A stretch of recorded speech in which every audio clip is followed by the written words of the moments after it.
BeautySeek is not a medical provider. This is not medical advice. Always consult a licensed professional. Today we conclude our Magic Mirror series with one question that underlies the balance of aesthetic procedure questions. How do you pursue aesthetics without tying your worth to the result? I'm Sam, founder of BeautySeek, where we offer straight talk so beauty seekers can make informed aesthetic decisions. What we're really covering in this report isn't procedures. It's what we expect the result of an aesthetic procedure to do for us emotionally. Psychologists call this appearance-contingent self-worth. In a 2017 study published in Body Image, researchers looked at how people who feel fundamentally respectful toward their bodies make decisions and feel about those decisions over time. The study followed nearly 400 adults across a wide range and asked them simple questions about how they related to their bodies day to day, not whether they loved how they looked, but whether they treated their bodies with acceptance and care. The pattern was consistent. People with higher body appreciation, meaning they could acknowledge flaws without defining themselves by them, tended to make healthier, more thoughtful decisions about appearance. They were less reactive, less driven by comparison, and more likely to feel satisfied with the aesthetic choices they made later on.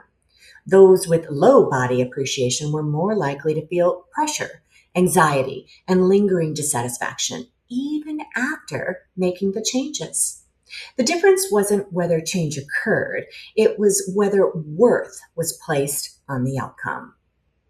Jamie Lee Curtis has spoke openly about an early cosmetic procedure she later regretted, not because it went technically wrong, but because of what it set in motion internally. In an interview with The Guardian, she reflected on having cosmetic surgery in her 20s and said, "I regret it immediately. It started a cycle of self-rejection that I'm dealing with."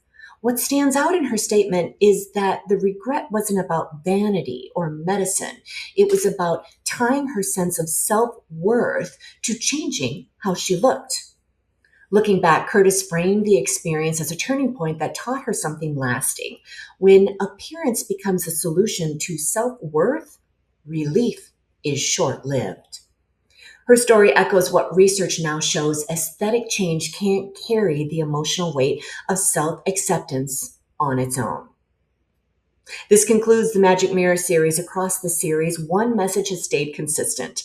Satisfaction lasts when aesthetic choices support who you already are, not when they're asked to redefine your worth or emotional well-being.